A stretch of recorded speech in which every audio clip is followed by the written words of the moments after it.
Seigneur, fais-moi grâce. Denis Lessi, Aza Moutonga na bande ko prier même na ba prier Nzambe. Salanga ngolu un jour na te ya koleka muto. OK. Quand je voyais Coutinho Fernando, non, Seigneur, fais-moi grâce d'être plus grand que cet homme Coutinho Fernando.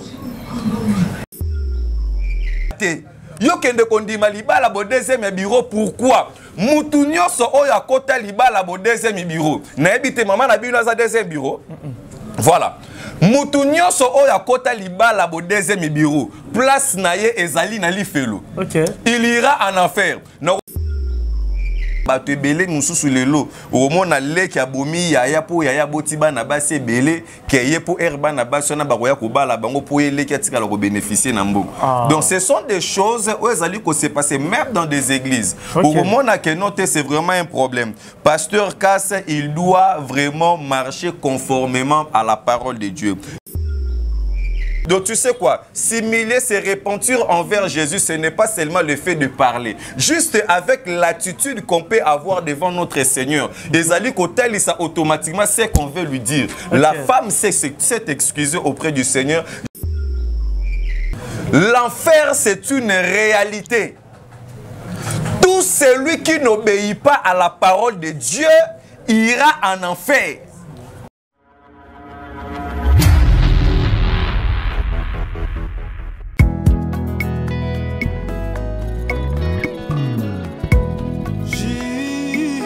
Au cœur de l'Afrique se situe un grand pays aux allures d'un continent avec une biodiversité inimaginable.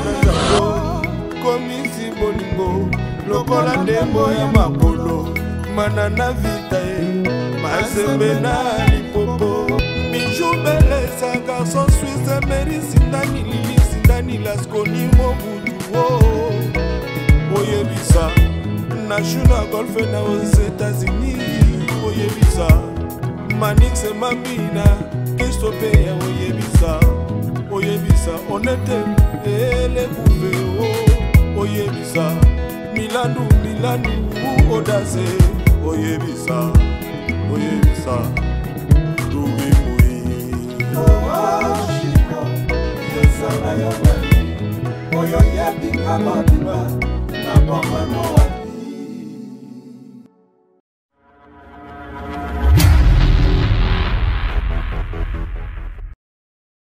Vous êtes nombreux, mesdames et messieurs. Bonjour, bonsoir. Tout dépend de l'ère à laquelle vous nous captez. En ce notre moment sur votre chaîne d'actualité Concept TV. Un grand merci. Abonnez tout au Bolanda Biso Baza. Toujours fidèle à Concept TV. Je suis Alex Ngandou. Moi, je suis les Benjamin de la presse. Moi, je suis maman. Autrement dit, moi, je suis votre serviteur. Encore et toujours là pour vous servir. Aujourd'hui, je ne serai pas seul. L'évangéliste René Abiri, il y a l'église May où Pierre invité dans débattre par rapport à l'actualité aux concernés vie à pasteur face à la société et puis l'actualité belezana monde selon évangéliste René Abiri. Encore merci à l'équipe technique mon besoin accompagner. Merci infiniment à maman fille maman Masolo ya papa Audace Milan Dubik dédicace à toi les rassembleurs de tous les Congolais na 4 février couronne président Jacques Otalabiso. Un grand merci à Willy Moucheni Code Yamboka, merci infiniment mon vieux Guy Kakese depuis Paris. Azota la biso, Olivier Nzenget, les pauvres de la ville, Papa na Super NG, Patrick Trifazé, Courant Yachine. Sans oublier mon vieux Fleury Kumbu. Là, je reçois pour vous l'évangéliste René Abiri. Bonjour l'homme de Dieu, évangéliste René Abiri. Oui, bonjour mon frère Alexis Ngandou, journaliste à Solo. Et Napesi Pembote Nabana Nazambe Obota Labiso partout dans le monde. En ce net moment, na chaîne Oyo Yabiso Concept TV et bah s'abonner massivement. Je sais que Barozala désuité et la Bible nous dit toujours Bome Masango Malamu partout. Mokili Mobimba. Donc amener à porter la bonne nouvelle partout dans le monde. Et Bissi Kanyon surtout au Rosala, le Seigneur est là avec nous. Tel que je suis ici, je suis avec Dieu pour nous partager les lois ensemble. Voilà, pasteur, ministère est évolué. Oui, ministère mais ils ont évolué bien. Ça fait déjà une année, quelques mois que nous sommes là. Donc na avenue Patou, numéro 7, na commune il y a Bandalungwa. Et ministère ezali ko évoluer bien toujours avec notre équipe d'intercession. Donc ezali mission évangélique d'intercession internationale. Okay. Donc nous sommes là donc avec nos programmes mercredi, vendredi et puis dimanche. Tout bon de la mingi na pourquoi pour nous toucher toiture. Donc pour le soleil, donc voilà, merci. Voilà, merci beaucoup Pasteur Lelo. Tout le monde qui est sur l'Olympe. Actualité, on est obligé de sauter l'obéla. Mariage et puis arrestation, il y a Pasteur Casse au apitomo dans les réseaux sociaux.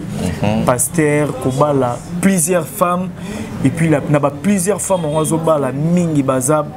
Banane na ba âge bozala souvent pe na ba ndeto monde na bozala ba mineur état que l'homme de Dieu n'habite est-ce que polygamie ça nango normal na vie MSU ya pasteur ton na vie quotidienne na biso tout normal. Bon na likambo o etali mariage ezali institution divine. Okay. Oyo ezali initié par Dieu lui-même lors ya création a créé Adam a saleli Adam Ève. Donc, au azali kobengae mosungi. Donc, mosungi dans mon aide semblable. C'est-à-dire que Dieu n'a pas créé plusieurs Èves, mais a créé les Èves pour maintenir la stabilité. Puisque lorsque Batu Bazali mi balé, Bazali ko réfléchir bien, Bazali peut ko fan di sapé ou ezali ba makam nabo. Mais lorsque Batu Bazali plusieurs, il y a aussi plusieurs problèmes, il y a aussi plusieurs dégâts.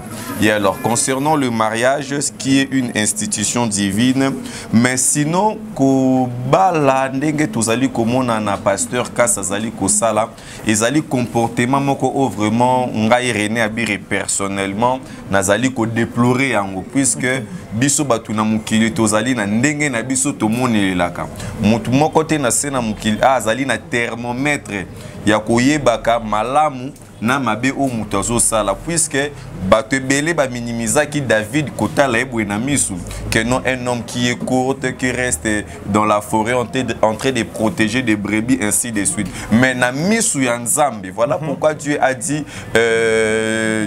dans les Écritures en répondant le prophète Samuel que la voix de Dieu la voix des hommes ne sont pas la voix de Dieu c'est que Dieu regarde ezali o bakbata la raté. Donc là c'est un peu ça pour un peu koloba mais nakibo motobo Bible zoloba na biso la nature ne vous enseigne-t-elle même pas nandenga kibo motobo ozomona ba République démocratique du Congo tozali na ba loi ou ezali ko permettre te ba mariage précoce. Quand je dis précoce, na terme yake mutu o azali nanu a mwana o atteindre nanu niveau ya maturité te. Azana nu na stabilité ya moralité. Azan d'abord mutu moko bokota la ba jeune fille na biso na esengi la bango ba apprendre bango ba makambo ebele ba na droit ya kokende classe jeune fille wana ana droit pe ake lelo pe lobi pe akoma pe ministre azala pe autorité pe famille ne pe ba sepela batangisi mwana. C'est vraiment un comportement tozali ko déplorer lelo libala na kati ya Kinshasa ekomi marchandise ekomi logo la cop affaire moko boye parents soka zali na débat na basi au calculer et puis pourtant information oyebi ke bato ebele mususu lelo omona leki abomi yaya po yaya boti bana basi ebele ke ye po herba na basi na bakoya kobala bango po eleki atikala ko bénéficier na mboko. Donc ce sont des choses où ezali ko se passer même dans des églises. Omona ke note c'est vraiment un problème. Pasteur Kass il doit vraiment marcher conformément à la parole de Dieu. Que dit maintenant la parole de Dieu par rapport ya ba makambu oyo pasteur Kass azali kosala? Tokozonga premièrement na histoire ya David lorsque akendaki ko toucher na mwasi ya Ur na mukanda na 1 Samuel. Bible zoloba na biso David aluli mwasi ya Ur wana Ur azalaki te Ur azalaki absent Ur akendaki na service ya nation. Et ko salema que no David azu mwasi wana accoucher na ye abimi na ye. C'est-à-dire que soki David oyo azalaki roi l'homme selon le cœur de Dieu. Dieu, Nzambe na kibonzambe na ye, na ba propos na ye moko nzambe ya amour envers David, a se réservé te pona ko punir David. Boni pasteur Cass oyo azali ko bebisa bana ya basi ya boy. C'est un comportement moko vraiment, je dis coup de chapeau na bae o bazali ko kamba justice na biso ya République démocratique du Congo, puisque si la justice est fandaki kimia na likambu o, ce sont des comportements oh, vous savez basi bazala qui na valerte na katsa mboka oyo. Vous savez comment ça se passait na intérieur, surtout mingi na bambujima, comme je l'ai appris malgré je n'ai jamais été. On nous a appris que nous au moins na bana basi musuba okota ba mabala à 12 ans. Parce que vous avez l'argent, vous voulez manipuler l'opinion, vous voulez manipuler cette famille. Et ce qui est grave, la peur même de papa et moana. Papa et moana, moi si yé moukazo téléma pour défendre, hein, on vous a remis combien pour pouvoir vendre votre fille? Au Azali d'abord on a droit, il y a éducation. Pour chuter la première question, na yo oyo torotanga rapidement na 1 Timothée chapitre 3 verset 2.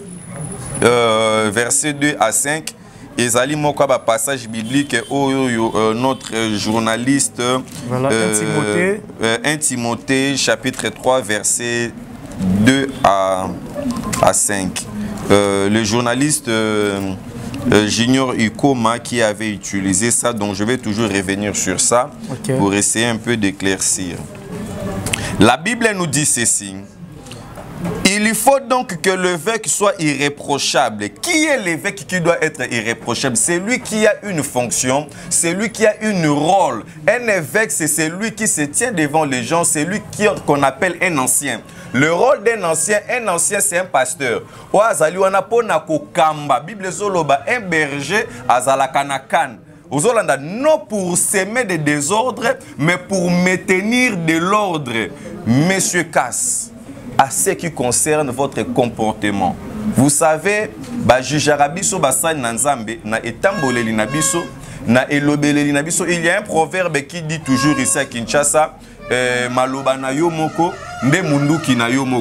vous nous avez donné une image. Il y a que vous êtes un pasteur. Lorsqu'on parle d'un pasteur et surtout chrétien, on sous-attend que c'est quelqu'un qui est un modèle.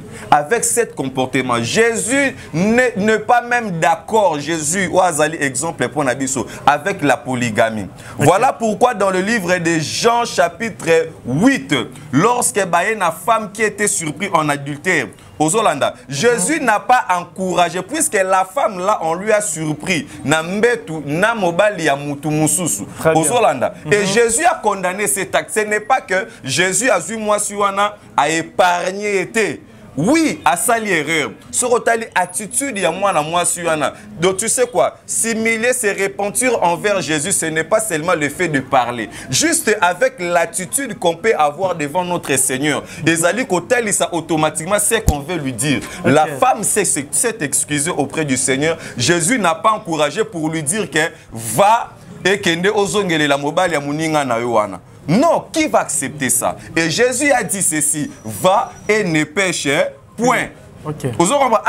C'est-à-dire qu'elle ne revient plus sur cet adultère, mais les loyaux.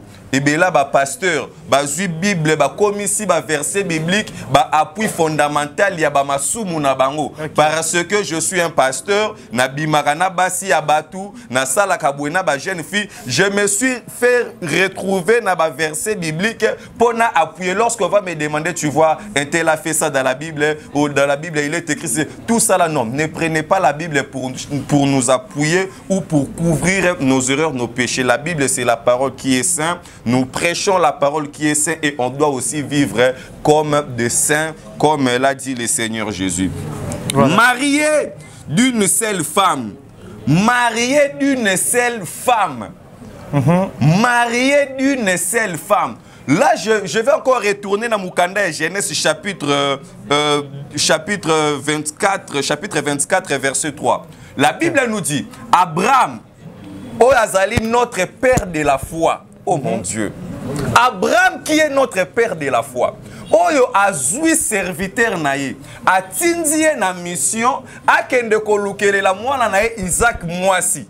alobi kende ko lukelela mwana nanga basité mais moi si Abraham qui est notre père de la foi oyo abotaki na Agar kobota ya Abraham na Agar cela n'était pas de la volonté de Dieu. Voilà pourquoi Dieu les a séparés. Non maman kokote na libala ya polygamie parce que tu ozangi, parce que tu n'as rien, parce que tu lis. Non, maman, même si ozaki to côté, maman, tu es sélectionné et Dieu t'a créé pour le mariage. Dieu t'a créé pour réussir. Quand c'est sous-estimé, t'es connoté, na moni a Jésus qui n'est malibala. Non, tel le quoi acte pasteur Kassasai. Donc papa wana à se permettre, ya kotinda moi ça c'est la souffrance. C'est une injure contre Dieu et contre la République démocratique du Congo. Voilà pourquoi la justice a agi face à ce problème. Ouais. Abraham a-t-il dit serviteur? Alors, c'est Abraham qui avait beaucoup d'argent. Serviteur. Et si Dieu était aussi pour la polygamie, Abraham, mais puisque Abraham a linga été atteint lobby, Sarah et Sangana bingana Agar tabotelinga mwana bi. Bible lobby Abraham a linga été. Mais Nzambe aye bisi Abraham. Donc Dieu a appuyé la pensée de Sarah. Puisque moi, si c'est à l'aise, vous ne pouvez pas être à deux. Parce que nous avons des conséquences ni retirer après avoir connu mana pasteur ou basé belé ou tout le monde a nekona bazana ba âge ya bana pasteur casse ou basiliko kanga déjà conséquences na mongo ezani na mon cher frère Alexis Ngandou, l'ifelo ezali imagination te. OK. Aux Hollanda, ezali conception moko boete bazuka kabachango kana na mitwa batu non. L'enfer c'est une réalité. Tout celui qui n'obéit pas à la parole de Dieu ira en enfer. Aujourd'hui, na sena mukili oyo, batebele bazoki manaba magie. Batebele bazoki manaba rose croix. Batebele bazoki ma epa ba marabout. Oyo bakoki atako sauver bo moina bango te pena bo moina bino batuto bozali ko pesa na bango confiance. Maman papa ozolanda nga na ngonga o laisse-moi te dire. Yo oyo ozali ko vivre na relation amoureuse. Ozali deuxième bureau. Babala yo deuxième bureau, ce n'est pas un faux côté deuxième bureau. Puisque moi si normal, oazana ba beauté na ye. Ateza loko le bukana we. Ayebi kete nzamba kelinga bien. Notika nzamba pambola yo. Na lobi etela mama, atoza elonge tengama, ngana ebisio okobala. Atoza koka, atoza ndundu. Bene mais quel que soit état yo zanango, na mbetu na hôpital mutoro ya kolinga yo et puis yo okobala. Qui t'a dit obala te? Yo kende kondima libala bo deuxième bureau pourquoi? Mutu nyonso oyo akota libala bo deuxième bureau. Na ebite maman na bino za deuxième bureau. Voilà. Mutu nyonso oyo akota libala bo deuxième bureau. Place na ye ezali na lifelo. OK. Il ira en enfer. Nous repérons une démonstration biblique. La Bible nous dit ceci. Abraham Nzamba séparé Agar na Sarah. Nanzela na Abraham. Lorsque Agar abimi, Nzela nini Agar akendaki. Agar akendaki na chemin à désert. Si n'était pas la miséricorde de Dieu par rapport à l'alliance qu'il a fait avec Abraham. Ce qu'est zalaki angote. Mais Agar alingaka kufa na mwana. La Bible déclare Agar atiki mwana puisque mwana bandi kolela. Mai oyo Abraham apesaki esilaki. Lipa oyo Abraham apesaki esilaki pour dire que chemin oyo zali kozwa ezali chemin ya perdition. Maman papa zonga na nzela ya Nzambe. Répands-toi. Moi, ça m'étonne. Dans ces pays, il y a même des pasteurs au Bazali qui bénir l'Ibala au deuxième bureau. Non, quel est ce nom de ces pasteurs-là? Il faut venir avec ça. Hein? Voilà, non, s'il vous plaît. Les gens sont en train de maltraiter et de massacrer l'évangile. Okay. Bah, pasteur rebellé parce que Mobal Yuanaza ministre. Ayo koba la serre nanga église deuxième bureau moi aussi pasteur puisque nana besoin d'église nanga ministre ya kaka kotaka ça c'est de la folie. OK. C'est de la folie. On doit respecter Dieu. Si vous avez besoin de l'argent, quittez la sainte doctrine. Et puis de deux, les loyaux et les kelanga cher et comme il y a spectacle. Et comme il y a un spectacle. On a un deuxième point, pasteur. S'il vous plaît, merci Saraka. La question na wana loba ki ana mutunyo sotu. O azali na 4 saliba la bo deuxième bureau. Koza kokota liba la bo deuxième bureau na poto li kolobate kokota li felote. Non, atoza na poto o kokota li felo. Et puis na zo biso que tu mourras. Dieu est contre les péchés. Dieu ne bénit pas quelqu'un qui vit dans le péché. Quiconque vit dans le péché et demeure dans le péché ne pratique pas la vérité que le Christ yebete place na yo ezali na li felo. Tu ne verras pas le Seigneur. Alors que ma soeur, tu es en train de me regarder. Le Seigneur a besoin de toi. Peu importe au côté qui liba la deuxième bureau, il y a problème. Il suffit que dans une somme, kanga biloko, quand ndengozo landanga na vidéo, na lobby kanga biloko. Maman, liba la deuxième bureau, mobile ataza ministre, ataza président de la République, kanga biloko na yo. Bima nanda kuwana, ce n'est pas une bénédiction pour toi. C'est le temps maintenant de prêcher la bonne nouvelle. Merci beaucoup. Voilà, merci beaucoup, Pasteur. Sur le comportement de pasteur face à la société. Parce que tu as remarqué ces derniers temps, pasteur, les politiciens, tout à l'heure, cher et commis, et place à spectacle. Tu as remarqué, pasteur, les politiciens, et puis, place au moment il faut rendre compte comme la cher. N'habite là. Est-ce que bon, la Bible a permis à part aux la pasteur qu'on taper dans la politique et puis m'embêler? Bon, la première des choses, cet exemple biblique où ils allaient dans Actes des Apôtres, la Bible nous dit Pierre et Jean babande ko kende na église. Lorsque ba komi liboso ya temple, il y avait un homme oyo azalaki ebosono asengaki bango mbongo. Et alors bazalaki ne loko ko pesa été. Et lorsque l'un parlait, l'autre s'était. Aux Hollandais. C'est-à-dire que on ne fait pas un travail pour aller chercher la population ou la popularité d'être l'élo, comme il ça les pour papa la décision populisme. Populisme. L'élo ba te belé ba comme il ça les pour na populisme. Coupé. Oui mon cher. Que ça la politique et pas Moussali Nzambe eza mabete. Puisque Nzambe yemoko et sokotali bien ko banda na Ancien Testament ba o to bande ko yoka bana kombo lokola ba juge baza ba politicien ba o bazali ba homme d'état ba tu o Nzamba banda ki ko établir liboso ya peuple na repesa exemple lokola Moïse qui est un bon serviteur de Dieu qui a servi son peuple Israël. Donc c'est-à-dire que Moïse était là pour défendre le peuple. Même Dieu pour assimba peuple en Israël, puisqu'il est arrivé un moment, Dieu s'est fâché. Nzamba Siliki. Alors, Moïse, ce peuple m'a manqué du respect. Non, pour Mabango. Non, ça, le peuple, Moussous. Moïse a foukami. Alors, Nzambe. Ou éviter ce que bomi bango ba égyptien ba koloba amema ki bango nesiko po sanini po yakoboma bango ebele ba koloba ke Nzambe na biso oza incapable. C'est-à-dire qu'une défense, mais le Congo souffre beaucoup parce que oyo ba bengami na ba komba ba serviteur de Dieu. Ils se sont plongés na katina politique, mais oleba apporter du changement. Non, oyebi ke ngande naza nazo ke la chef de l'État na biso mawa makasi. Nazo ke la Félix Tshilombo Tshisekedi notre président mawa. Par rapport à quoi? Parce que entourage naïe, il y a des faux pasteurs. Aux Hollandais. Bon. Azan entouré na ba pasteur. Donc azan entouré na ba pasteur.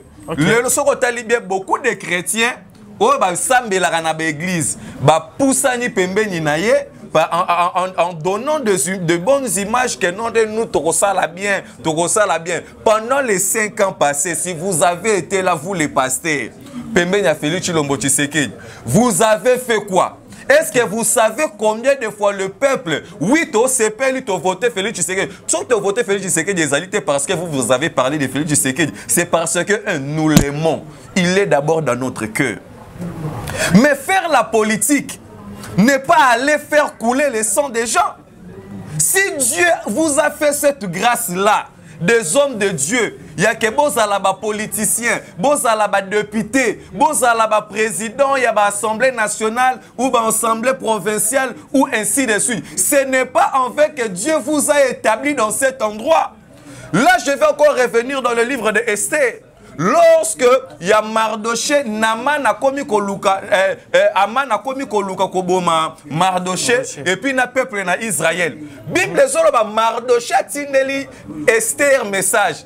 Alobi soki zamba tchakyo nesika wana. Oh, cher homme de Dieu, je ne sais pas quel poste bozali occupé na katsamboka. Oh, si Dieu a permis à ce que bozala na babisika wana, bomona na kana chef de l'État, ce n'est pas pour gagner votre argent, mais c'est pour défendre le peuple, c'est pour l'intérêt. Esther alala ki pongite, malobawana et sala qui passe à l'obi. Non, non, non, non, non, non, non, non, non. Si je suis ici dans cet niveau, c'est parce que Dieu savait que na mandat moko boyekoya. Le peuple congolais, bon, ça n'a pas. Non, un député, est-ce qu'il peut réfléchir ainsi?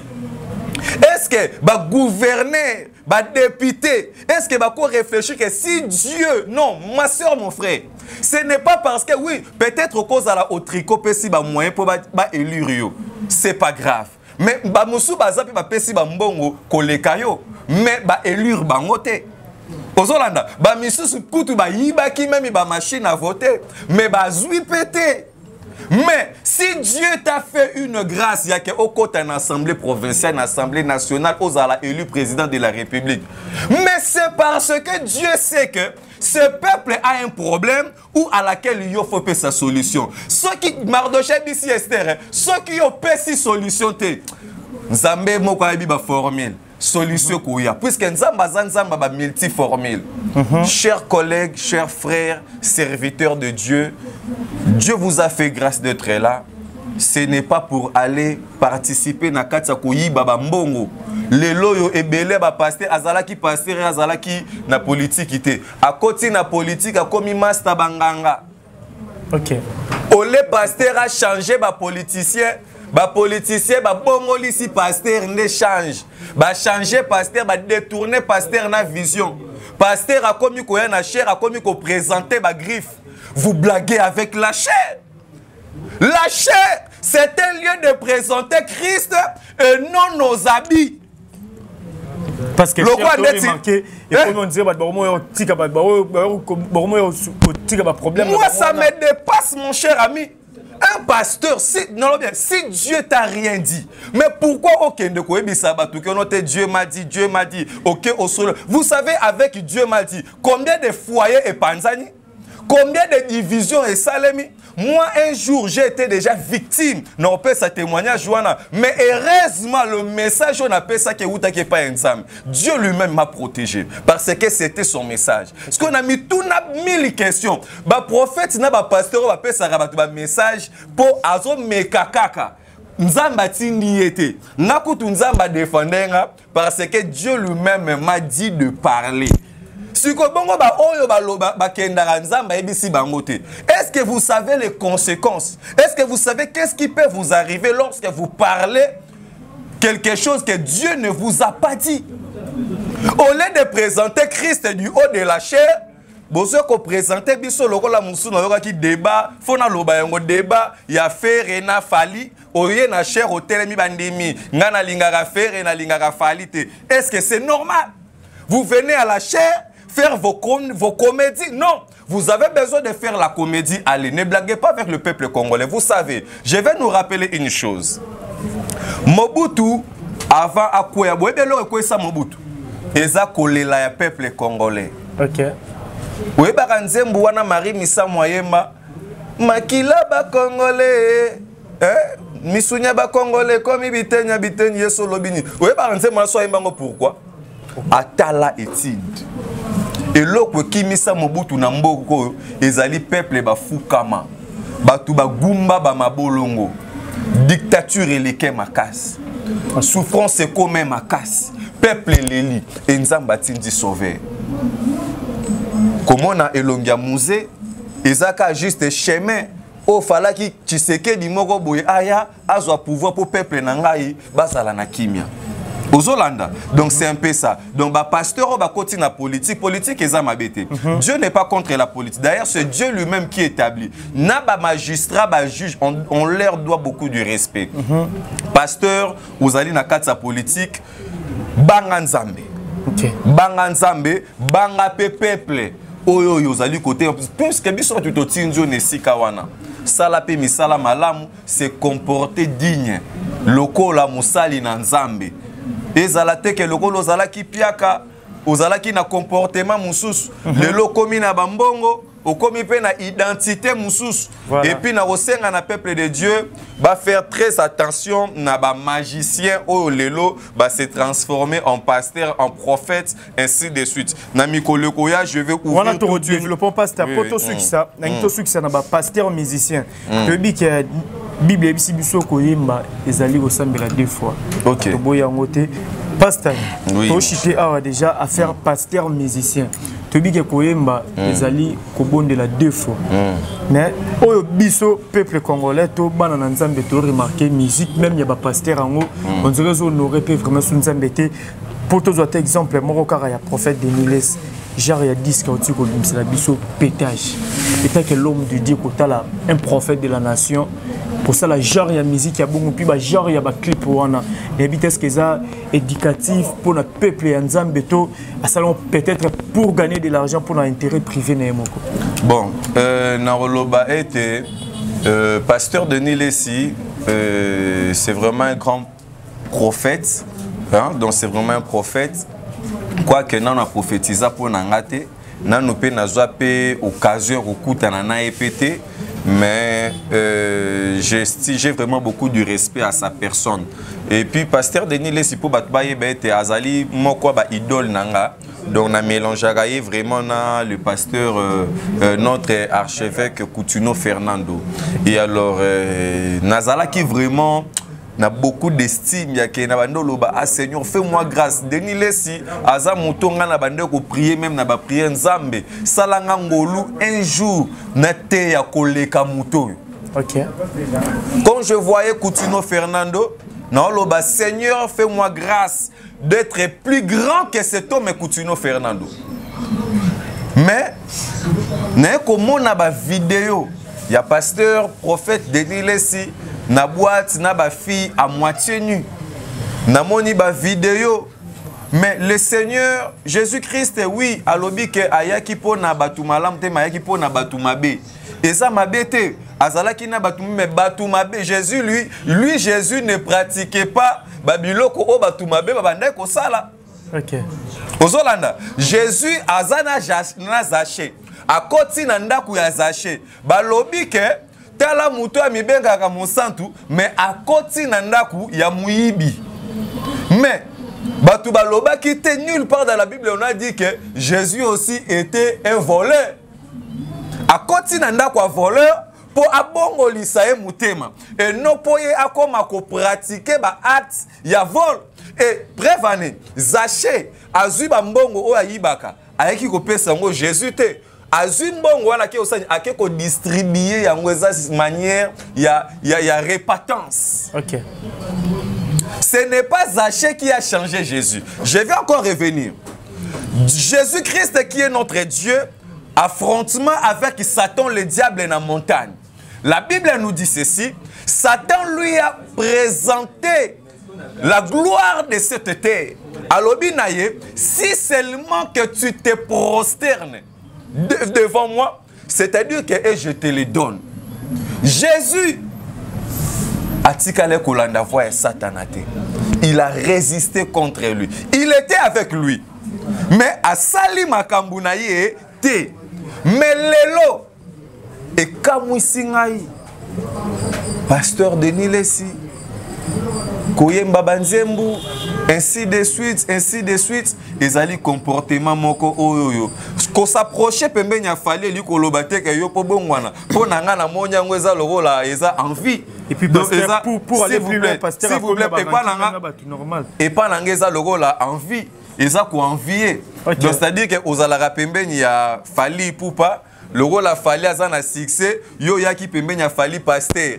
De le rôle a fallu à un bon belé na musique, de yo tali au tigino qui pasteur, au mipesi na nous pe na musique pour yo poko makozambongo lokola non. Là c'est vraiment un comportement où ezali malamu te et aza musali na nzambe s'il photo solo la net ou solo là na ndenge ya après caméra je ne peux pas venir à la télé pour na koluka ko réencadrer et puis c'est un père qui a des enfants aussi et ba musu baza ba moins âgé kenga ba musu ba massa ba musu pe ba pe ba mikolo kenga. Et alors si Dieu nous fait grâce mais sinon pasteur Denis Les ilonga ka no senga na yo essaie un peu de te réserver année oyo kimano TV.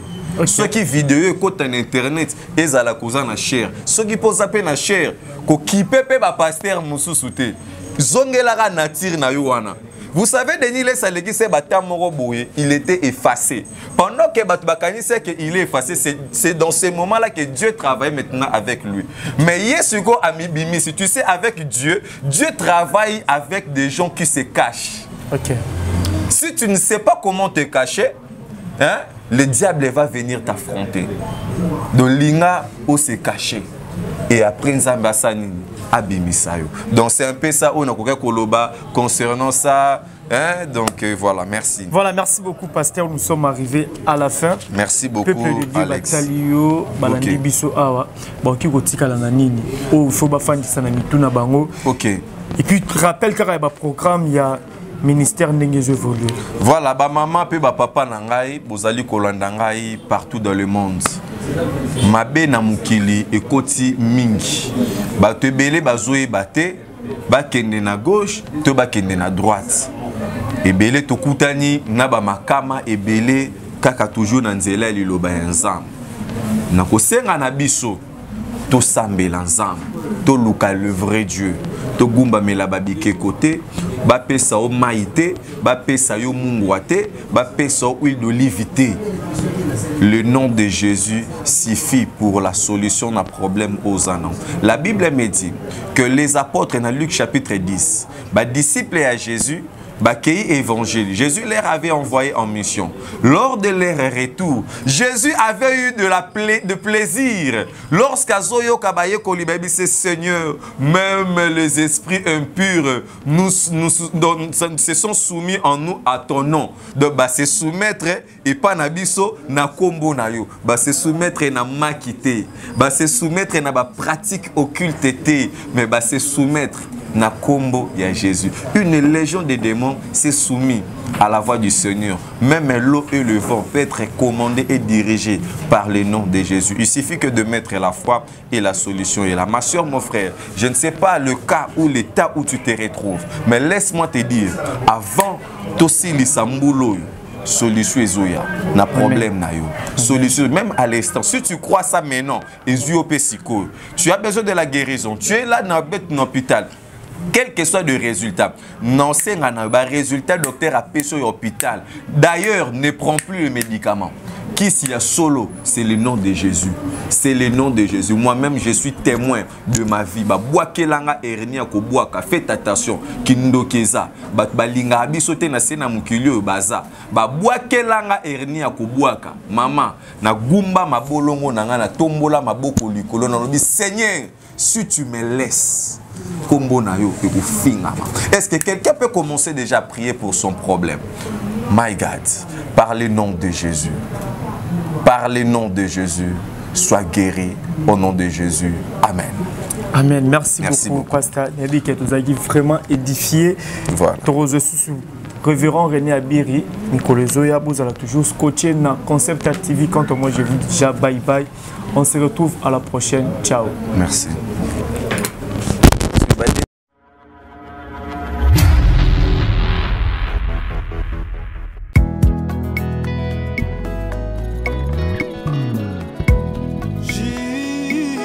Au cœur de l'Afrique, c'est surtout un grand pays, aux allures d'un continent avec une biodiversité inimaginable.